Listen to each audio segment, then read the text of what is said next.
é o doutor professor André Espósito, ele que é professor titular de cardiologia da Unicamp, também coordenador do Centro de Pesquisa Clínica da Unicamp, diretor de pesquisa da Sociedade de Cardiologia de São Paulo, né, e coordenador também do Departamento de Doenças Cardiovasculares da Sociedade Brasileira de Diabetes. Doutor André, assim, é um grande amigo meu, né, certo?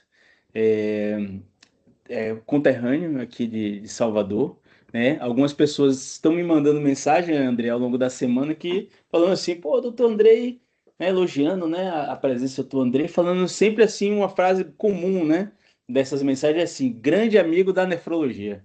Eu concordo, eu concordo. Eu tive o prazer recentemente de dividir uma aula com o professor Andrei e a gente concatenou bem esse momento, né? E aí eu não titubeei em convidá-lo, professor. Eu soube recentemente que o senhor teve também, né, no congresso da Sociedade Paulista, né, de Nefrologia, né? Então, nada mais justo, né, de chamar o doutor André aqui para falar, né, de avaliação, de doença cardiovascular no paciente com doença renal crônica. Então, essa nossa sessão nacional de outubro, né? É, agradeço a todos que sempre estão por aqui, né? Nessas segundas, 7 da noite aqui, sempre uma vez por mês. E hoje, né, teremos é, esse enriquecimento aí em cardiologia, né? Que é uma questão importante aí, né? Já que a doença renal, né? E a doença cardiovascular andam sempre aí de mãos dadas, tá joia? Professor, gostaria então de passar a bola para o senhor e fique à vontade para começar a sua aula. Muito bem-vindo aqui à nossa sessão. Obrigado, Marcelo. Não precisa da formalidade, não. Isso um prazer tão maior meu que você não consegue imaginar. A gente ter a oportunidade de fazer amigos, de compartilhar conceitos, ideias, opiniões, é o que faz motiva a gente, né? Então, formação só tem validade se ela for compartilhada. Então, para mim é um privilégio, lhe agradeço a oportunidade e agradeço tantos amigos aí que estão se dispondo para participar desse nosso bate-papo. Para não atrasar, não tomar demais o tempo de vocês, eu vou já compartilhar aqui minha apresentação e vou conversando devagarinho, vocês fiquem à vontade, não há problema nenhum em interromper, imita opiniões e vai ser para mim um prazer discutir cada aspecto que vocês desejarem. Eu pus o nome da aula, Avaliação de Risco Cardiovascular, Paradigmas e Pragmatismo. Vocês vão ver que o que eu vou discutir seria aplicável a qualquer especialidade médica, né? Qualquer área dentro da clínica médica. E vai ser uma questão que, na minha opinião, ela transcende a cardiologia, porque ela trata da principal causa de morte no mundo e no nosso país em especial. Então, se a gente imaginar que 30 a 35% das pessoas vão morrer de doença cardiovascular, um para cada três, né? Então, isso é um problema de saúde pública. Então, a gente precisa conversar sobre isso e precisa difundir esses conceitos para que a gente consiga ter um futuro mais saudável. Eu não tenho nenhum conflito de interesse para essa aula. Eu gostaria de começar com um grande exemplo de prevenção. A prevenção, ela, por natureza, ela precisa acontecer antes da doença, né? Então, o grande problema que a gente enfrenta tá bom, mas quando começa a doença? Quando você reconhece que existe um início de doença, né? É quando você tem um mecanismo deflagrado, como na resistência à insulina, que vai se tornar um diabetes, na retenção de sódio, que vai se tornar um hipertenso. Quer dizer, em que momento a doença se inicia?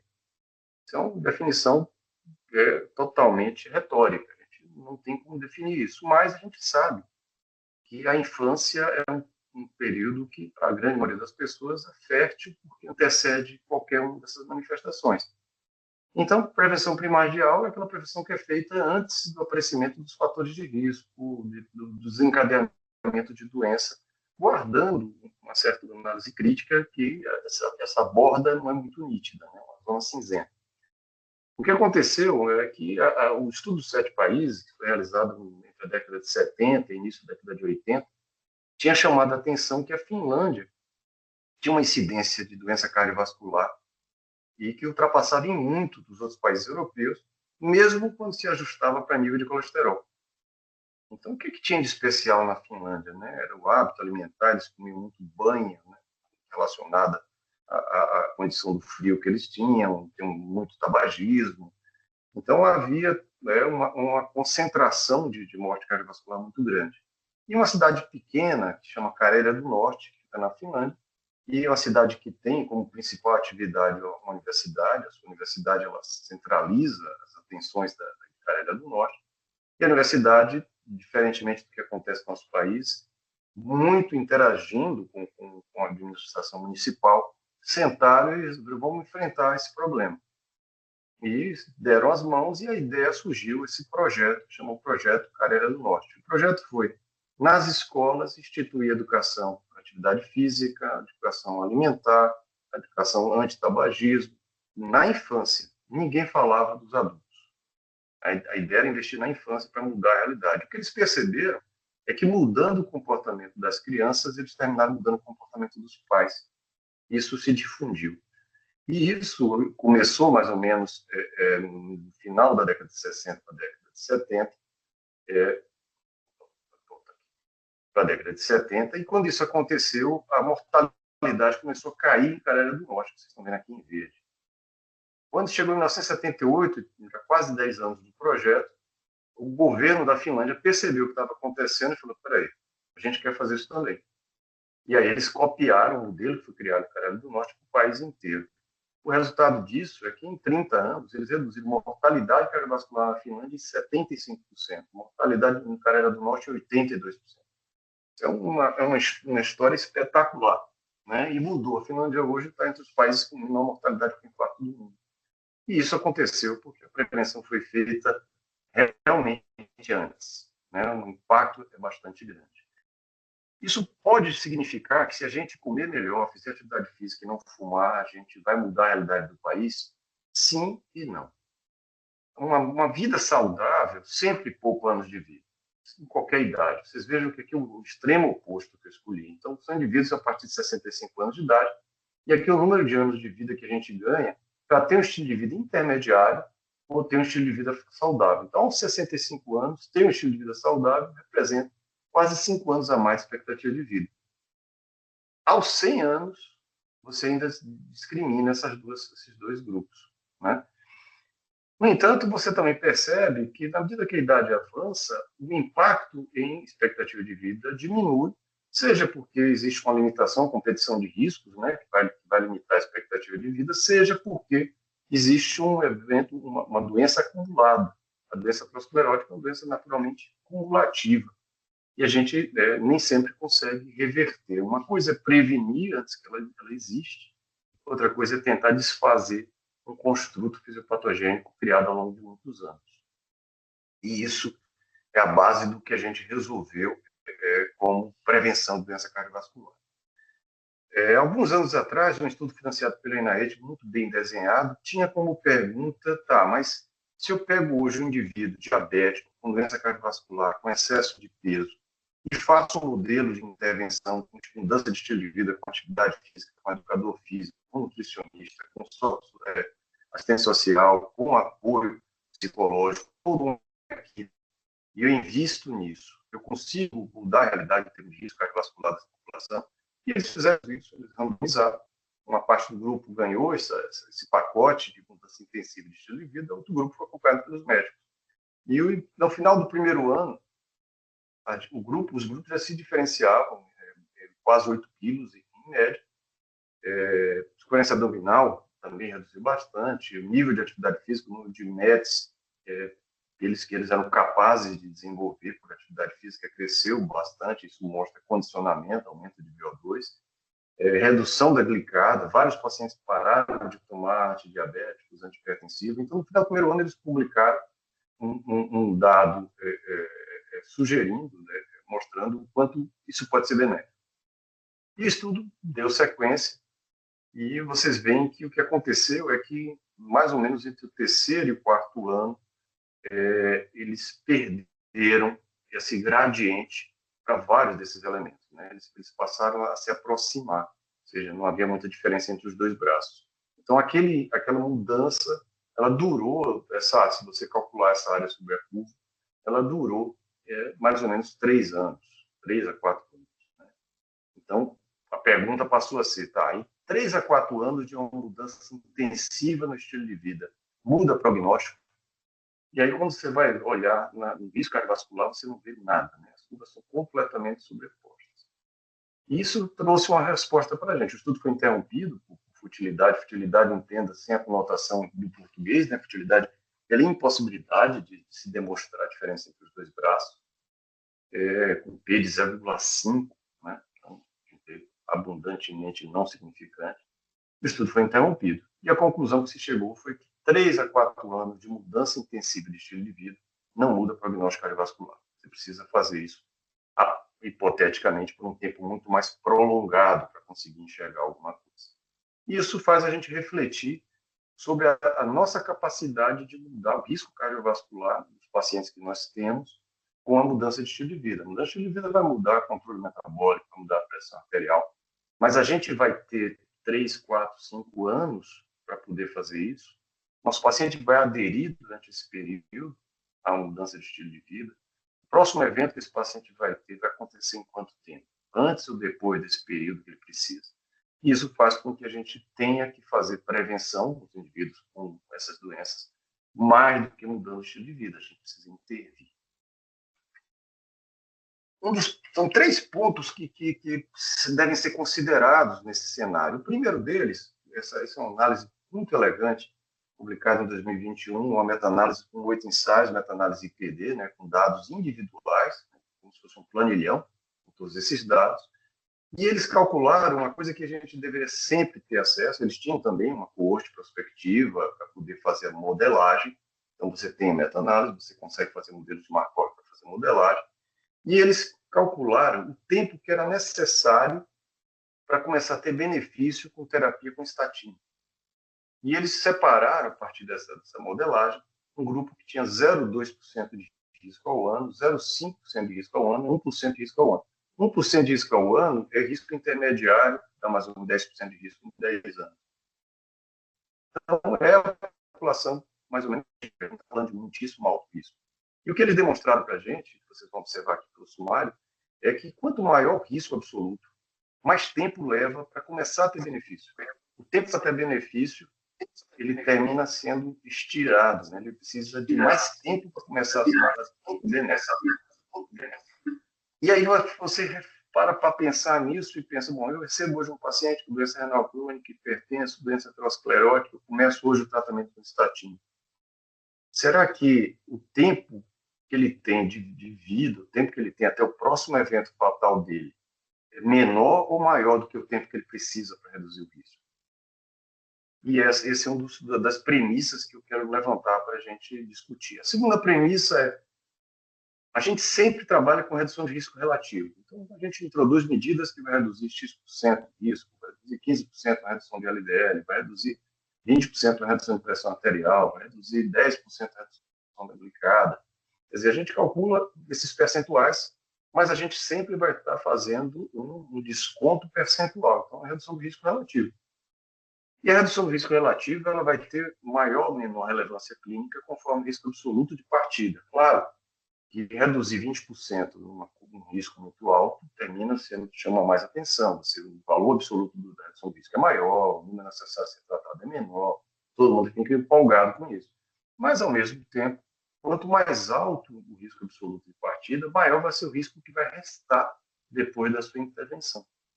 Essa análise do FUIA serve muito bem para essa pergunta. Eles pegaram, o FUIA foi um estudo que usou evolocumab, anticorpo anti-PCSK9, em pacientes que já estavam com meta em torno de 70 de LDL, randomizou esses pacientes para evolocumab ou placebo, e o estudo foi interrompido em 2,2 anos, porque já tinha atingido 15% de redução de eventos macrovasculares. E foi uma interrupção precoce, né? E deixou diversas perguntas, né? O tratamento mais prolongado, como é que se faria? E esses indivíduos, então, foram convidados, o braço placentário foram convidados a todos serem tratados, e eles foram acompanhados por mais 5 anos para observar a segurança, né, esses dados de mais longo prazo. Com essa análise de 5 anos adicionais, eles viram que a incidência cumulativa de eventos era proporcionalmente menor quanto mais baixo o LDL atingido, tendo o valor mais baixo, o LDL menor que 20. E a gente vê nesse spline que mostra direitinho que quanto mais baixo o LDL atingido, não é uma regressão linear, eu não estou aqui engessando, induzindo a regressão, não, isso aqui é um spline, ou seja, ele tem liberdade para se manifestar no intervalo de confiança ao longo do efeito. Então, a gente está vendo uma redução gradativa interessante do risco cardiovascular. Aí eu pergunto a vocês, tá bom, então isso significa agora que todo paciente com doença aterosclerótica manifesta, eu vou dar estatina em dose alta, mais azetimiba, mais anticorpo anti-PCSK9, e buscar uma meta de LDL de 20, eu vou resolver o problema dessas pessoas com isso? E a resposta é não. Se eu consigo manter, olha, o custo, tudo é isso, né? Uma terapia que custa mais de R$1.000 por mês, que são os anticorpos anti-PCSK9. Se eu mantenho isso durante 10 anos, o que a gente vai encontrar é um risco residual de 24% nesses indivíduos que estão LDL abaixo de 20. Ora, 24%, o linear para alto risco é 20%. Então, eu estou usando a terapia mais potente, cara, todo o investimento, com toda a dificuldade de adesão que isso tem, e ainda tem um 24% de risco. Então, nitidamente, o pior negócio a se fazer é usar essa tendência que se usa no mundo inteiro de dimensionar a intensidade do tratamento pelo risco. Então, assim, eu fico esperando que o indivíduo esteja com risco muito alto para então resolver fazer uma terapia mais intensiva. Só que existe um erro médico implícito nisso, que é você ter que gerar uma expectativa que eu vou conseguir controlar o risco quando eu não vou. Eu vou ter uma capacidade limitada pelo risco acumulado nesse indivíduo.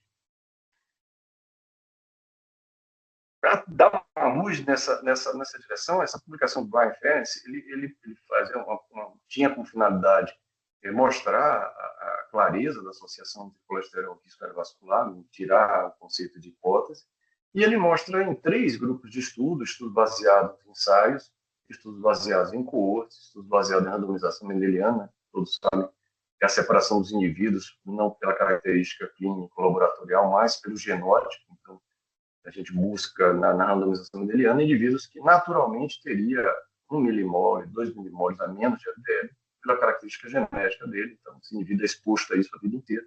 E ele mostrou nesses 3 modelos de estudo que quanto mais se reduz o LDL, mais se reduz o risco. Mas ele mostrou uma outra coisa que ficou implícita aqui, né? Você chama a atenção que, apesar das 3 curvas mostrarem um direcionamento, inclinação na direção certa, você tem um coeficiente angular diferente, né? A inclinação desse amarelo aqui é diferente do azul, que é diferente do preto. O que é que pode, uma mesma redução de LDL, 1 milimol de LDL significa redução de 39 miligramas por decilitro. Como é que eu reduzo a mesma quantidade? E nesse estudo aqui eu reduzo 21% nos trials, nas coortes eu reduzo 30%, nos estudos de randomização mendeliana eu reduzo 54%. Explica isso. E a explicação é a duração. Você veja, na randomização mendeliana, a idade média da população, 52 anos. As coortes, 12 anos de observação. E o estudo randomizado, assim, a mediana para essa análise foi de 5 anos. Então, a gente aprende que quanto mais prolongado o tratamento, maior será o impacto sobre o risco acumulado, o risco total desse indivíduo.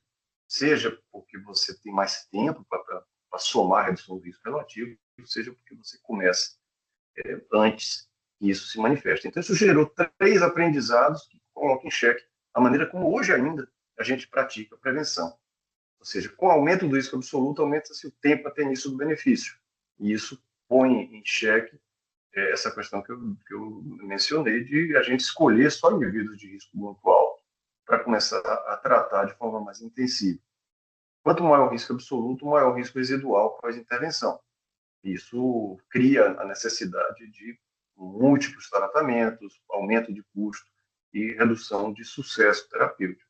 Quanto maior o tempo de tratamento, menor será o risco cumulativo. Então, tentar agregar essas 3 coisas implica uma mudança substancial, uma mudança na filosofia médica, né, que eu quis estimar aqui com esses 2 desenhos.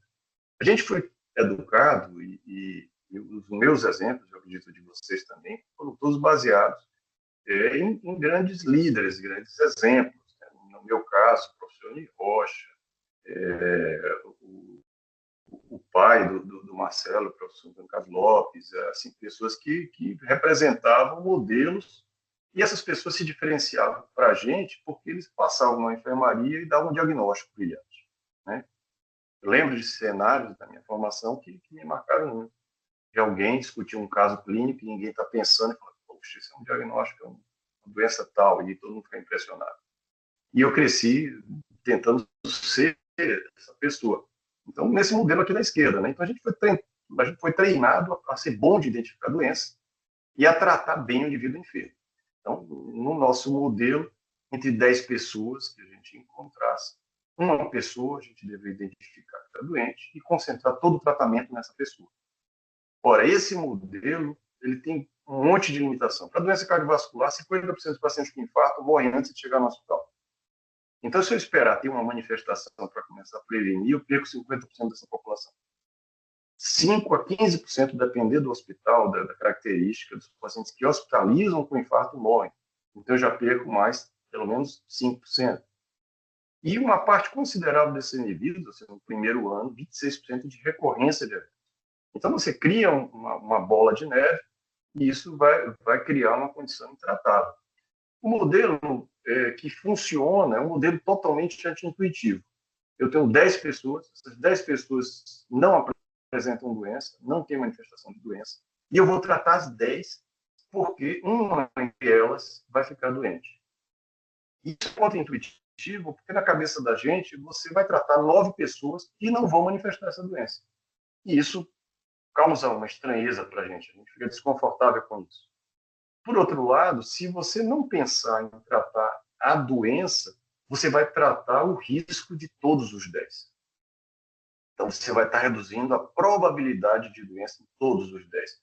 Isso termina sendo um jogo benéfico, porque você salva muito mais vidas e você termina no coletivo tendo um impacto bem maior. Sem contar que o tempo que é o grande fiel dessa balança. Né? Esses 9 não terão doença em 10 anos, um terá, mas em 20 anos, provavelmente mais 3 desse grupo teria doença. Em 30 anos, mais 4, 5 teria doença. E a sua mudança de probabilidade tem implicações cada vez maiores, quanto mais longo o período de acompanhamento. Como é que os médicos enxergam isso? Eu tenho uma inferência. Isso aqui foi um estudo daqueles que não custou um centavo, e foi uma pergunta que me parecia muito interessante, foi o seguinte: eu preparei um caso clínico e em inglês, português, em espanhol, em francês, e um monte de amigos que eu tinha por volta do mundo, escrevi para eles, fazer um convite para que eles distribuíssem isso para o maior número de médicos possível. E tinha um questionário que perguntava qual a especialidade, ano de formatura, enfim, para a gente tentar classificar esses médicos para compreender. E uma das perguntas que eu coloquei com o caso clínico foi: você usa score de risco? E você veja, a média é de 48%, ou seja, a cada 2 médicos, um usa o score de risco. E aí eu perguntei para os que não usavam: por que você não usa? 52% deles é porque toma tempo demais. Ora, você não gasta 2 minutos para aplicar um score de risco. Né? Você tem que ter dificuldade de digitação, um problema para você fazer isso. 21% disse que não acreditava que isso tinha valor. 12% disse que nem sabia deles. 8% que nem tinha pensado nisso. Então, isso significa o quê? Total desacoplamento entre a maneira que a gente encara o nosso papel como médico e a maneira como a gente precisa ser eficaz para reduzir a doença, para prevenir doença. Então, certamente, esses 52% dos médicos que não usam score de risco não são pessoas ruins ou com intenções ruins, mas eles também têm um modelo médico baseado nesse binômio saúde e doença, e eles só querem tratar as pessoas que têm absoluta certeza que estão doentes e não têm doença em todos. Bom, para a gente fazer isso, a gente precisa, se eu vou tratar a probabilidade, eu preciso ter uma maneira de calcular a probabilidade. Né? Não tem como fazer isso no escuro. Para isso, foram criados os scores de risco, que foram baseados em coortes. O primeiro delas, o coorte de Framingham, iniciado na década de 50, mas daí em diante, várias das ondas da Framingham, depois Lacan, Score, Aric, várias coisas, K-Risk, que foi uma que se notabilizou por incluir deprivação social, doenças autoimunes, enfim, o curso Reynolds, que é dedicado para mulheres, Reynolds para homens, vários estudos foram criados. E todos eles baseados em coortes de longo prazo, e cada um desses estudos usou o modelo criado pela Gertrude Cox, né, que é a regressão de tempo até evento. Então, ora, a gente, evento, ter morte, ter doença, ter infarto, ter ADC, é uma variável categórica muito dura. Mas eu, quando conto tempo até evento, eu tenho uma variável contínua, isso permite que eu gere uma equação, uma regressão, né? E essa equação gera o calculador de risco. Ou seja, eu pego um conjunto de pessoas, analiso todas as variáveis que foram colhidas no período basal, escolho entre elas as variáveis que tiverem o maior peso ponderal para essa equação e construo uma equação de forma que, quando eu colocar lá a pressão sistólica, HDL, colesterol total, glicemia, e der um enter, eu vou estimar o risco em 10 anos, baseado no que aconteceu com essas pessoas aqui. Até aqui, tudo bem. A gente ficou apanhando na eficiência. Imagine, uma score perfeito atingiria, seria 1.0, o que não resolvia nada, 0.5, seria igual a jogar a moeda para cima. E essas coortes ficavam com desempenho, tem ficado com desempenho de 0,66, 0,68, 0,70, o melhor dos cenários. Então, um desempenho mediano, né, medíocre. E a gente vai, então, analisar por que isso está acontecendo. A primeira razão é que as coortes levam muito tempo. E você veja, o Framingham aqui, que a gente tanto gosta, foi desenvolvida, a coorte original foi desenvolvida antes de existir diurético, antes de existir beta-bloqueador, antes de existir dor de ECA, bloqueio do canal do cálcio. Estatina foi surgir no final da década de 80. Então, tudo que eu calcular no Framingham vai ser um cenário clínico que não existe mais. Esse é um problema muito sério. O segundo problema é que, em 1950, só 4% da população norte-americana tinha obesidade. E agora nós estamos falando aí de quase 70% das pessoas com excesso de peso e obesidade. Então, o construto fisiopatogênico também mudou. E fez com que essas coortes elas ficassem defasadas tanto pela disponibilidade de tratamentos como pela mudança social e dos fatores de risco. E aqui eu enxergo exatamente essa mudança de construto. Veja, na década de 90, isso aqui é o peso ponderal de cada um desses fatores. A gente está levando aqui em consideração frequência cardíaca, colesterol aumentado, pressão aumentada, obesidade grave, hiperglicemia grave e baixa taxa de fração glomerular. E você veja, em 1990, ter uma doença renal crônica, ter uma redução da taxa de fração glomerular, contribuía com 6,7% do desenvolvimento de doença aterosclerótica. O colesterol contribuía com 17%, pressão alta com 14%. Então, havia uma contribuição, mas era uma contribuição menor. O que aconteceu é que, gradativamente, a doença renal crônica dobrou em termos de importância ponderal nessa construção do risco, enquanto que o colesterol diminuiu, a pressão diminuiu, em parte porque a gente passou a ter disponibilidade de tratamentos para isso, né? E em parte porque o bolo, quando você aumenta as fatias, as outras fatias do bolo, você obriga que as fatias remanescentes diminuam. E as duas fatias que mais cresceram foram obesidade e redução da taxa de fração glomerular, provavelmente com interação entre esses dois fatores. Bom, nesse contexto, então, estou aqui, médico brasileiro, preciso avaliar risco, preciso calcular a probabilidade para poder tomar uma decisão de prevenir, de mudar a expectativa de vida do meu paciente. E eu sei que os scores que eu tenho, os scores mais antigos, eles estão ultrapassados, eles estão com problemas de generabilidade. Perdão. Então, aqui eu coloquei quais são os principais problemas que nós temos. Bom, primeiro, eu preciso de amostras diversas. Aí tem problemas com os scores europeus, que tem uma população geneticamente muito mais próxima entre si do que a nossa, que é uma população tipicamente miscigenada. Os americanos têm percentuais de miscigenação parecidos conosco, embora as origens étnicas não sejam as mesmas. Nossos índios não são iguais aos americanos, os negros que vieram para o Brasil não são os mesmos que foram para os Estados Unidos. Existem diferenças, mas ela guarda alguma proporção, alguma semelhança. A coxa precisa ser contemporânea, precisa ter os dados atuais, os padrões de risco atuais. E precisa incluir todos os desfechos que sejam envolvidos, e aqui, muito importante, a insuficiência cardíaca, que é uma das causas de morte cardiovascular que aumenta mais e mais. Além disso, precisa incluir o que veio se chamar de cardiorrenal metabólico, que são essas doenças, conjunto de doenças relacionadas ao excesso de peso, resistência à insulina e desenvolvimento de doenças. O horizonte temporal ele precisa tentar aumentar, assim, um exemplo prático disso. Se eu pego hoje um indivíduo de 40 anos de idade, que deve infartar aos 55 anos, mas eu calculo o risco em 10 anos, o risco vai ser baixo. O que não significa que ele é um indivíduo de baixo risco. É o risco de 10 anos que é baixo. Se eu fizesse isso aos 48 anos, eu enxergaria o risco alto. Então, a única maneira de contornar isso é ter uma janela temporal mais ampla. Então, se eu pego um indivíduo de 40 anos, em vez de calcular risco em 10 anos, eu calculo risco em 30 anos e consigo discernir melhor essas pessoas. E expandir a faixa etária para mais e para menos. Começar a partir de 30 anos e 79 anos, e isso é o Prevent Score, que é a última proposta do American Heart.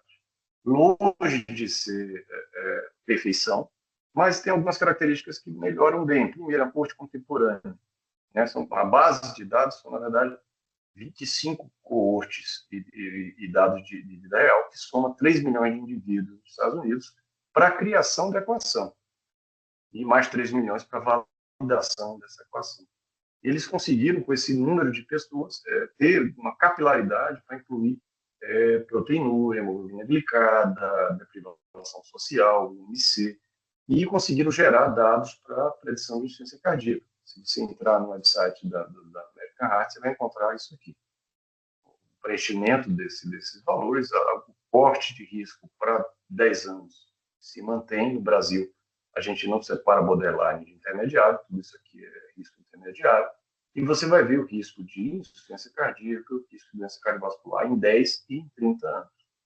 A gente não tem pontos de corte para 30 anos, isso ainda é uma necessidade que a gente não tem como atender, mas certamente a gente já consegue antever o que vai acontecer mais adiante. Essa nova coorte, essa nova equação, ela passa a ter um desempenho muito melhor do que a precedente, que era um pool de coortes, que reunia cerca de 300 mil pessoas, quando eles construíram.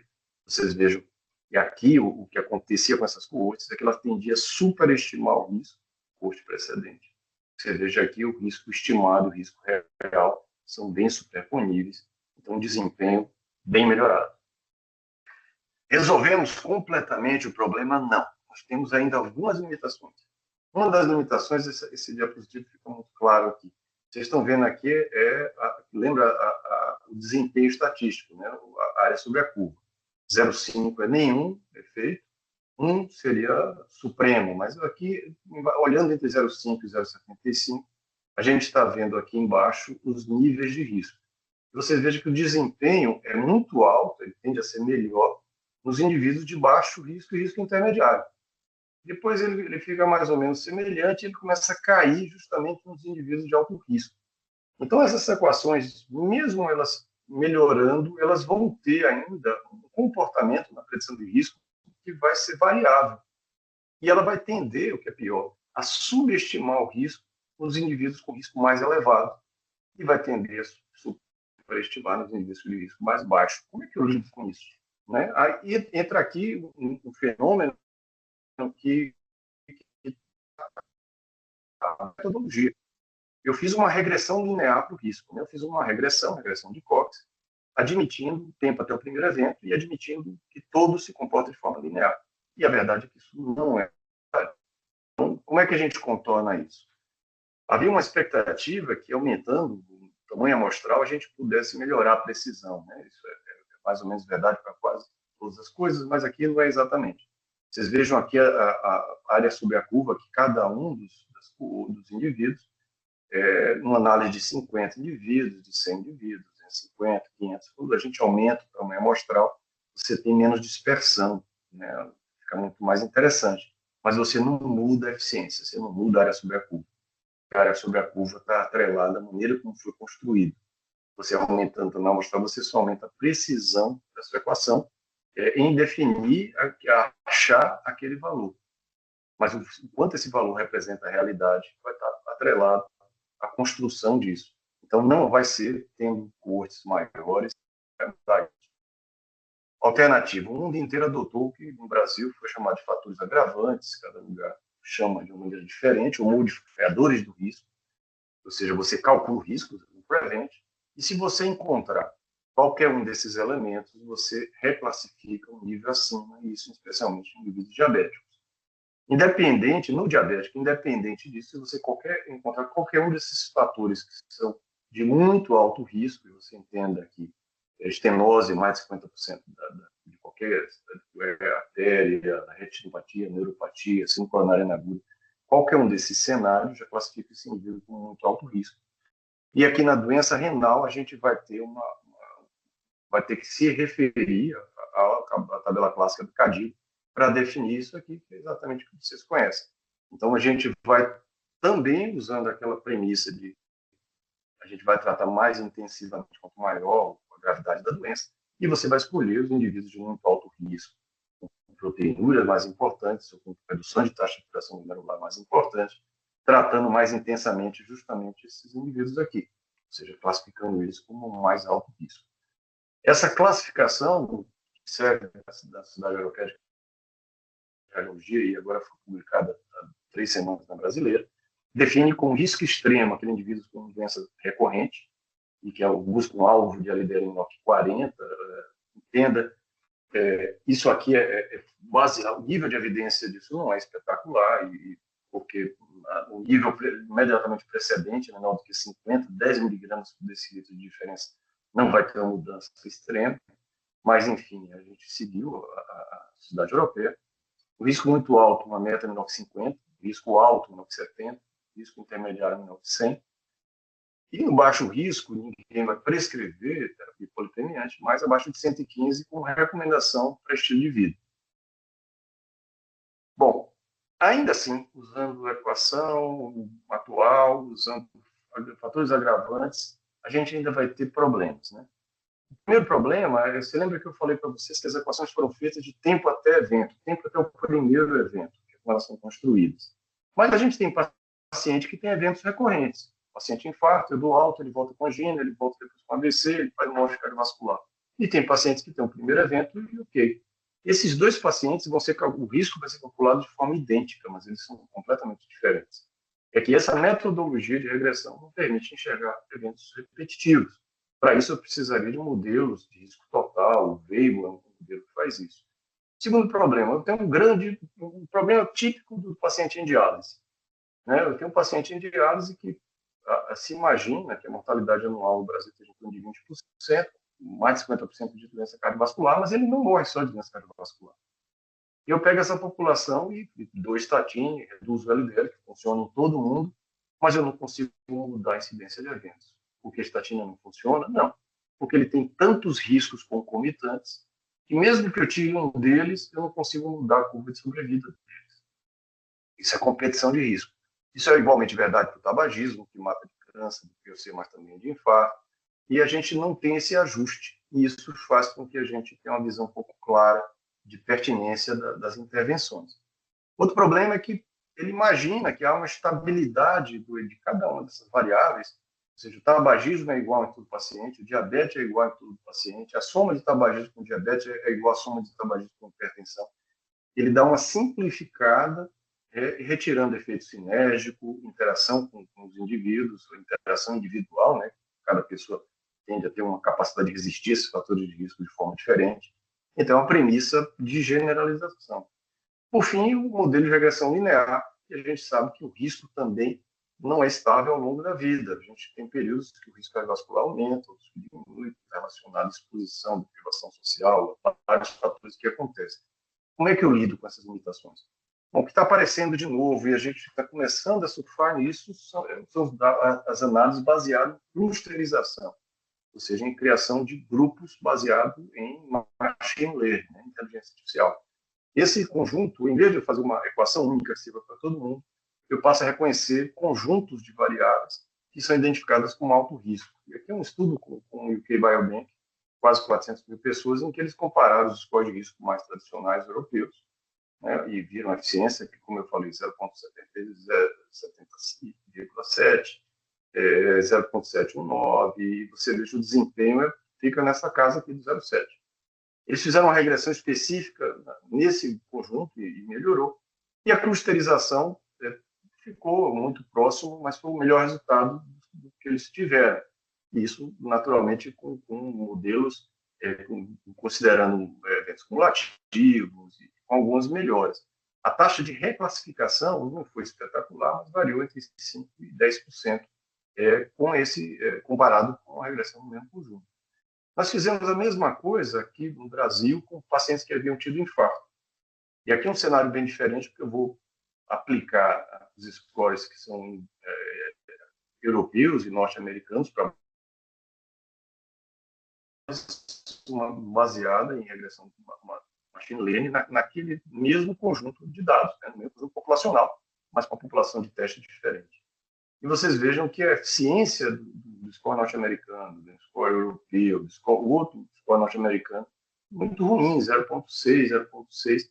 Quando a gente aplicou o machine learning, a gente subiu para 0,89, ou seja, uma eficiência muito melhor. Ah, mas por que então eu não passo a usar isso? Por que então isso aqui não está sendo utilizado no Brasil inteiro? Porque a gente não tem dados de qualidade. Para fazer esses modelos de inteligência artificial, eu preciso ter dados estruturados, ou seja, planilha, de maneira que o laboratório fale com dados clínicos, que fale com as medicações que o paciente está tomando, ou seja, que capture esses dados com qualidade para produzir algoritmos que sejam inteligentes para poder identificar indivíduo de risco. A gente não tem esse cenário em nenhum lugar no país. Até onde eu posso chegar com isso? Ora, a gente pode, desde o nascimento, calcular os riscos de propensão para os fatores de risco.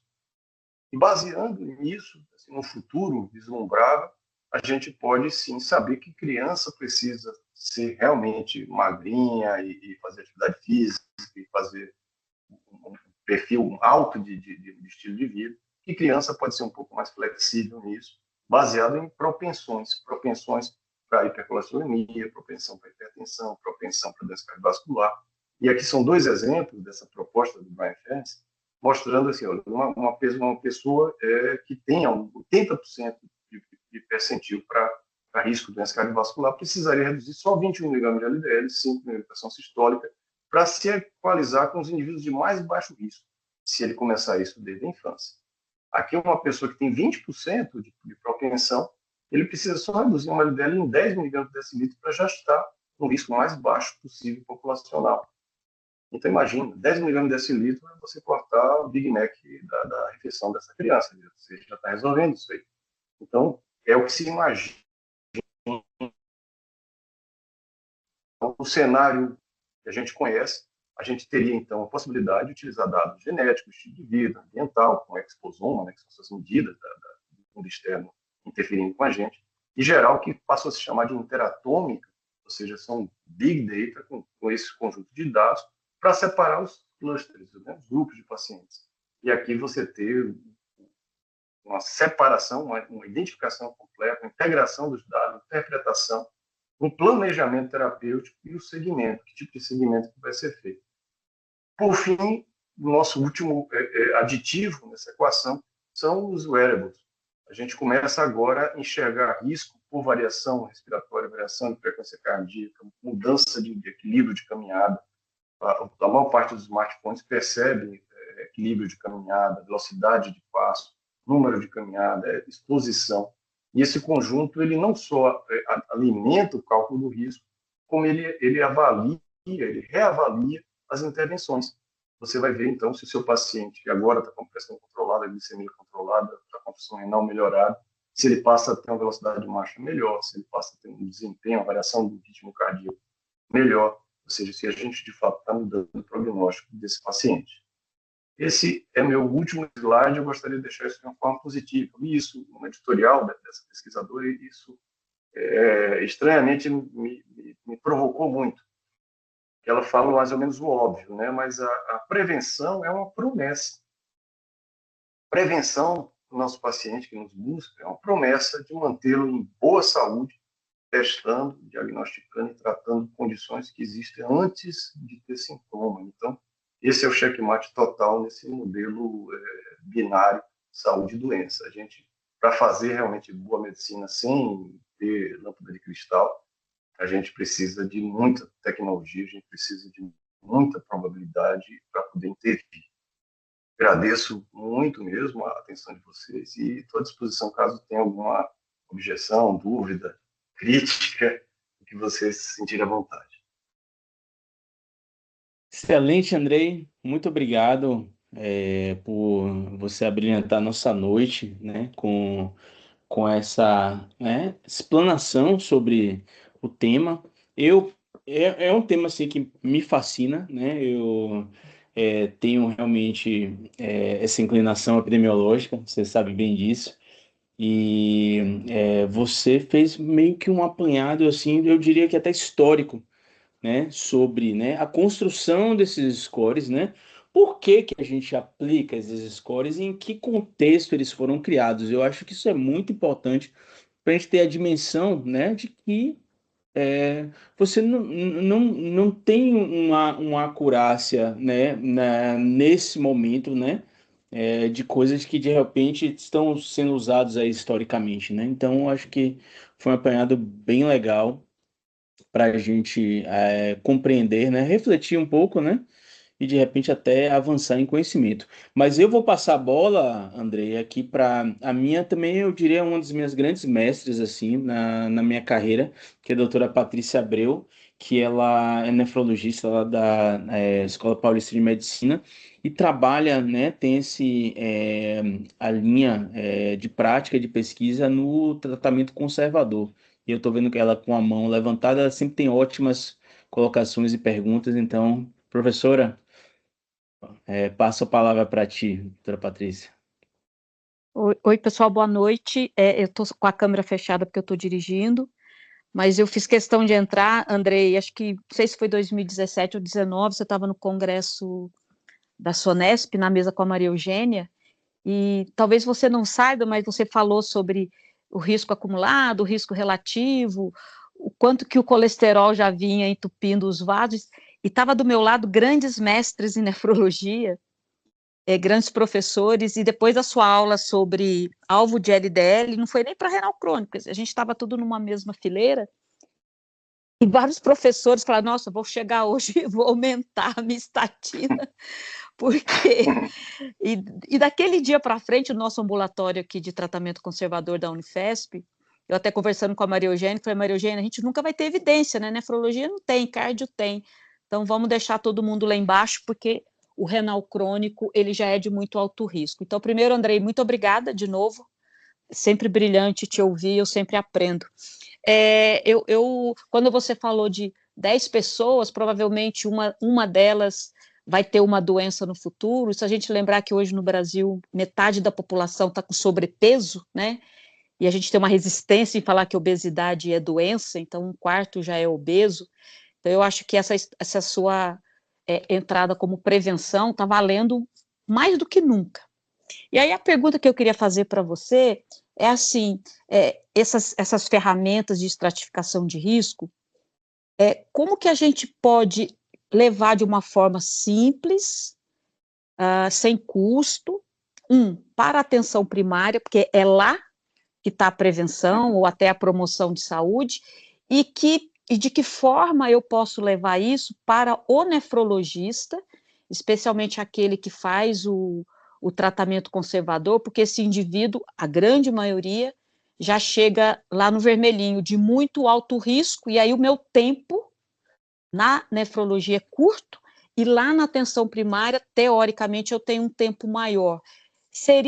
Eu não tenho ainda, eu não tenho como usar IA, machine learning, genotipagem, do ponto de vista prático, essa a Prevent, você acha que o dedinho A, B, C, D, E, se eu colocar isso, abrir a cabeça da atenção primária, abrir a cabeça até do nefrologista mesmo, em deixar tudo no alvo, você acha que já é um grande avanço ou não? Obrigado, Patrícia. Muito obrigado pela sua colocação e pelo feedback. A gente muitas vezes sai desses eventos, nesses congressos muito grandes, assim, e você fala, poxa, não sei se eu falei as coisas que deviam ter sido faladas, se eu escolhi bem o caminho retórico que eu ia falar, e às vezes, quando a gente ouve esse tipo de feedback, deixa a gente realmente feliz. É o que faz a gente feliz, é isso, é fazer as pessoas refletirem de uma forma diferente, né? Você sabe que essa discussão que você está colocando é discussão milenar, né? A gente imagina, a gente está discutindo isso há muito tempo. Como é que a gente faz a atenção primária se dedicar à prevenção de forma adequada? Eu tenho uma coorte de pacientes diabéticos que a gente convidou aqui na CBN, jornais, tudo que é coisa, aqui de Campinas. A gente falou, olha, você tem diabetes, quer fazer um check-up de graça? Vem aqui no centro de pesquisa. A gente terminou avaliando 1.600 pessoas e 93% delas não tinham controlado o LDL, glicemia e pressão sistólica. E isso tinha pessoas com todo nível socioeconômico. Então, assim, a prevenção, ela realmente é mal feita. E quanto mais na ponta, né, quanto mais na base, na atenção primária, mais mal feito. Aí a primeira discussão é, será que isso resolve simplificando o cálculo do risco? Se a gente simplesmente fizesse uma tabelinha e falar, olha, o paciente A, B, C, D, e aí você olha rápido, define, você trata, isso muda? Não, a experiência mostrou que não. A simplificação do método não aumenta a adesão do método de score de risco. Não é porque é complexo que as pessoas não aplicam. É porque intimamente não acreditam que isso vai mudar a realidade dessas pessoas. Então, eles sempre acham que é exagero. Há uma questão de viés de canalização, né? A pessoa que está na prevenção primária não vê o caso que morre, o cara que tem doença, ele não volta para ele vai para outro lugar. Então, ele vai ter sempre uma memória dos indivíduos que nada aconteceu. E ele é como aquela conversa de alguém que diz assim, mas meu avô fumou até 98 anos e andava a cavalo e tudo mais. Faz você isso para ver o que acontece. Então, assim, a gente já viu que não funciona. Os modelos como esse, que está sendo proposto, e modelos mais tecnológicos, eles requerem investimento muito mais pesado, né? Seja dosagem, seja estrutura, né? Então, também isso não vai virar realidade. Isso vai atingir um grupo de pessoas muito abastadas que tem acesso a fazer uma avaliação um centro de alta capacidade. Então, como é que a gente equaliza isso? Tem um epidemiologista canadense que chama Salim Yousuf, que é uma das pessoas muito admiráveis. E numa conversa sobre isso com ele, eu falei para ele, ele tinha uma proposta, a proposta mais simples de tudo, que é a polipílula. Então, ele criou uma polipílula que tinha endodieca, tinha estatina e tinha aspirina, e ele dá para todo mundo. Chegava a atenção primária na Índia, todo mundo vai tomar isso. Eu falava para ele, professor, isso é meio antimédico. Eu vou dar uma mesma dose, eu não vou ajustar, não vou fazer nada. Ele falou para mim, André, você ainda acha que medicina está dando certo? Então, assim, a gente precisa ter um plano populacional global, um plano de Estado, que não precisa ser polipílula, mas pode ser criar uma estrutura de avaliação de risco que não esteja preso, atrelado a uma tabela na mão do médico, mas faça parte do serviço. Quando ele fizer o cadastro para ser atendido, esse cálculo de risco ele já tem que chegar pronto para o médico. A gente tem que incorporar, que abraçar isso como uma intervenção de Estado, para que isso aconteça, para que essa mudança aconteça. O livre-arbítrio nesse contexto não está funcionando. Eu acho que forçar demais essa camisa de força de fazer uma polipílula para todo mundo pode ser muito cabível em cenários catastróficos, como está acontecendo na Índia, né? E em alguns lugares do Brasil também. Mas eu acho que para acontecer lá na base, lá automatizados, contar com profissionais não médicos, como enfermeiros, farmacêuticos, nutricionistas, tem que ser um trabalho coletivo, a gente tem que levar isso muito a sério. Essa é a minha visão. Andrei, eu vou chamar aqui para fazer um comentário, pergunta, o Dr. Bruno Zawadzki, que é nosso diretor médico nacional da Davita. Bruno, por favor, fique à vontade aí para comentar, fazer pergunta aqui com o Andrei. Bom, pessoal, boa noite. Andrei, obrigado aí por ter aceitado o convite e parabéns aí pela aula brilhante, tá? Eu tenho uma dúvida aqui que eu queria saber sua opinião. Acho que a pergunta não vai ter uma resposta, talvez, mas queria ver a sua perspectiva e sua opinião. Hoje, assim, na nefrologia, né, na diálise especificamente, os nossos pacientes continuam morrendo dentre as principais causas aí de doença cardiovascular e infecção.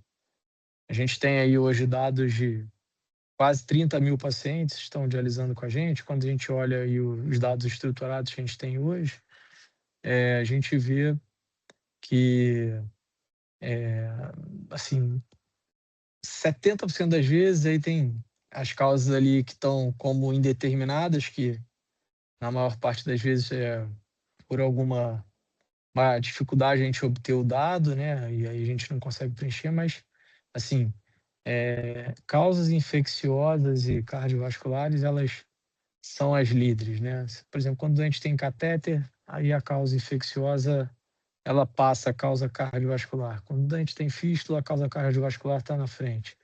Aí tem neoplasia ali que começa a aumentar, né? Porque os pacientes estão ficando mais idosos, enfim. Mas, assim, causa cardiovascular é, sem dúvida nenhuma, uma ali, assim, a gente tem isso bem estruturado aí nessa base grande de pacientes. Eu aprendi que esses pacientes que estão dialisando, na maior parte das vezes, são doentes de altíssimo risco, né? Assim, causas para estarem dialisando também, aí 50%, 60% é hipertensão, diabetes, ou os dois combinados, agora também junto, obesidade, né? Síndrome metabólica junto. E aí, a gente, a minha grande dúvida é a seguinte, eu, olhando em perspectiva esse doente, né, eu fico pensando muito assim, como eu posso identificar de uma forma mais precoce e intervir de uma forma mais precoce para reduzir a mortalidade cardiovascular desses pacientes, né? A gente olha aí os trabalhos, né? Vamos tratar a doença coronariana naqueles pacientes que estão sintomáticos. Hoje tem uma tendência de ser mais conservador nesses pacientes, né? Mas estudantes que dialisam não entraram nesses trabalhos, né?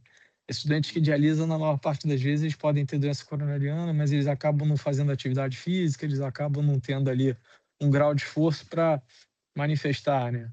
São doentes, eventualmente, que vão manifestar isso, às vezes, com uma sutileza de detalhe, por exemplo, uma descompensação durante a diálise, que às vezes essa percepção ali de doença coronariana não vai ser aquela dor no peito clássica, né? Vai ser, de repente, uma descompensação cardíaca, ficando mais congesto, não tolerando uma UF que está prescrita, né? Então, às vezes, esse dado ainda ele é difícil, muitas vezes, para o nefrologista captar, até pelo volume de pacientes que ele tem que acompanhar na clínica, né?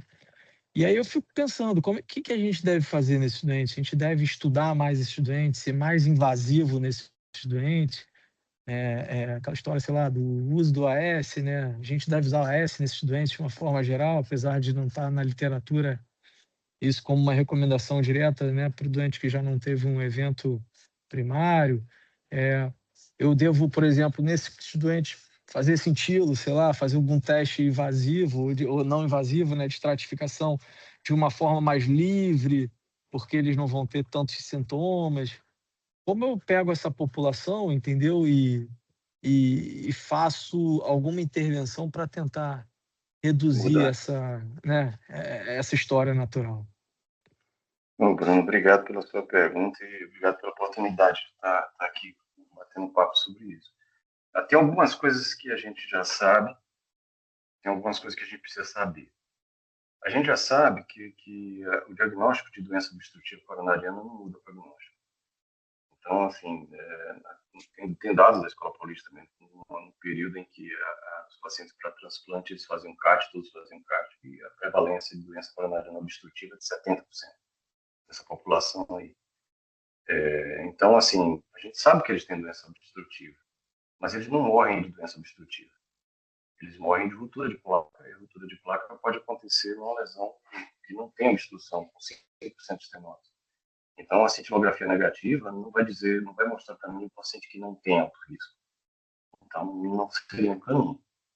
Né? Fazer CAT também não seria o caminho. Também no CAT eu vou ver só estenose, eu vou ver placas instáveis. Posso fazer um anjo CT com PET, que seria o futuro, para ver as lesões, mas isso só vai fazer sentido quando eu souber o que fazer com essas lesões, especificamente. Por enquanto, não tem. Eu já sei também que a competição de risco entre eles é muito grande. Então, a minha abordagem para mudar o prognóstico desses pacientes, ela vai ter que ser global. Porque você veja só, a própria infecção, ela causa mais infarto. transposição bacteriana causa infarto, infecção de catéter causa infarto. Toda ativação da atividade inflamatória sistêmica termina desencadeando infarto. Então, há um sinergismo entre essas coisas muito forte, né? E eu sei também que o risco acumulado desse indivíduo que está em diálise é muito alto. Mas quando eu tiro ele da diálise e põe um rim novo, ele volta a responder estatina, ele volta a ter capacidade de prevenção. Então, tem um problema relacionado à falta do rim desse paciente. Então, isso posto, qual o caminho? A gente, primeiro, ter uma percepção que assim, a gente não vai conseguir zerar isso aí. A gente não vai conseguir colocar esse indivíduo embaixo do risco. Ele já vem um ritmo que só o transplante poderia mudar. Então, assim, mas tem margem para se fazer, tanto que no Japão a mortalidade anual é de 10%, a gente 20%. Então, tem margem para a gente crescer. Então, como é que a gente cresce? A estrutura de dados. Isso que você está contando aí, a gente precisa pensar fora da caixa. Tem coisas que os sistemas funcionam melhor do que a gente. Então, assim, quando você cria aí não é machine learning, aí é realmente deep learning, né? É a inteligência artificial trabalhando com dados não estruturados, né? Dados brutos. Então, você imagina, se eu tenho acesso à avaliação da monitorização de frequência cardíaca, de saturação de oxigênio, de pressão arterial do paciente que está fazendo diálise, isso vai levar pouco tempo para eu construir um algoritmo de detecção do paciente que está desenvolvendo insuficiência cardíaca, está desenvolvendo doença coronariana. Isso já existe, esse tipo de construção já existe. Eu acho que isso é o futuro, sabe? Eu acho que vocês têm 30 mil casos, vocês têm assim, uma parte que o mundo inteiro não tem. Agora, é necessário, com pesquisadores de inteligência artificial realmente avançados, e eu acho que sim, vocês, se conseguirem montar isso, vocês vão dar o exemplo para o mundo inteiro. Mas acho que o caminho é esse mesmo. Legal. Marcelo, você quer, não sei se tem mais alguma pergunta, mas se não tiver, você pode talvez contextualizar um pouco aí o Andrei do que o Renzo anda fazendo. Sim, sim, sim. Dentro da. Então, André, eu comentei que a gente tem algumas, né, oportunidades, né, dentro da Davita, né, como o Bruno mencionou, a gente tem dados estruturados. Então, tem um braço da Davita Internacional onde a gente tem um analista de dados que vem usando inteligência artificial para modelos preditores, né, escolha de risco de mortalidade, né, então com várias variáveis, né, que podem ser preditoras, né, de risco, né. Então, essa avaliação cardiovascular também entra aí nesse tipo de modelagem. É uma coisa que a gente vem buscando dentro da companhia. Legal demais. Andrei, eu tenho uma última pergunta para finalizar, que é o que mais me chamou, várias coisas me chamaram a atenção na sua aula, obviamente, né? Mas o que eu gostei muito foi aquele gráfico em barra que colocava fatiado, da contribuição dos fatores de risco, né, para a doença cardiovascular, como foi mudando ao longo do tempo, e hoje a gente tem uma situação onde a doença renal crônica, né, contribui com um valor que é do dobro, né, daquele valor inicial, né, e a obesidade também entrando ali. Então, eu imagino que aqueles fatores de riscos clássicos, né, que foram diminuindo a contribuição, justamente por os avanços, né, em cada área, da hipertensão, da diabetes, né. Você acha que esse percentual da doença renal crônica, né, que está contribuindo, isso daí se deva talvez, né, a uma descoberta de que realmente assim, e o Dr. Edson da creatinina estava aqui, né, que é um grande pensador nessa área, né? Você acha que isso daí é um olhar do clínico para a identificação de doença renal, ou você acha que ainda a gente precisa avançar nesse tratamento da doença renal crônica aí para tentar, né, diminuir esse impacto que está tendo, né, da doença? Você acha que é causa ou consequência, né? Boa pergunta, Marcelo. Eu sou apaixonadíssimo nesse tema. Eu não acho que os estágios de doença renal sejam iguais e sejam só uma É, linearidade. verdade. Eles são doentes diferentes. Acho também que a associação do renal crônica cardiovascular ela não é simples. A doença renal crônica aumenta a incidência da doença cardiovascular, a doença cardiovascular aumenta a incidência da doença renal, então cria um cenário, do ponto de vista matemático, estatístico, muito difícil, muito desafiador. Sim. Porque você não tem linearidade, você teria que ter N pacientes numa condição exatamente igual para você conseguir estimar. Quando você mistura os pacientes, você começa a ter o intervalo de confiança aumentando. Então, e o terceiro ponto é assim, são poucos estudos, né? A gente realmente, isso que a gente está falando agora com o Bruno, você antes, assim, a gente realmente precisa aumentar o número de estudos. Eu tenho perguntas que são mais ou menos respondidas, assim, mas não robustamente respondidas. Por exemplo, quando eu reduzo proteinúria do paciente, eu reduzo realmente doença cardiovascular. Tem subanálises, mas essas subanálises elas têm um monte de limitações. E é uma pergunta antiquíssima, que a gente não respondeu direito até agora. Então, assim, tem muita coisa. Eu acho fantástico isso. E a minha opinião é assim, eu acho que a doença renal crônica e a obesidade, ela nem se manifestou ainda. Eu acho que você está vendo esse produto, hoje, 70% das pessoas que infartam com menos de 45 anos são obesas. Hoje, aqui no Brasil, no SUS e tudo. Então, assim, a gente ainda não percebeu isso. Essa redução da taxa neuronal e obesidade, elas estão em curva de ascensão.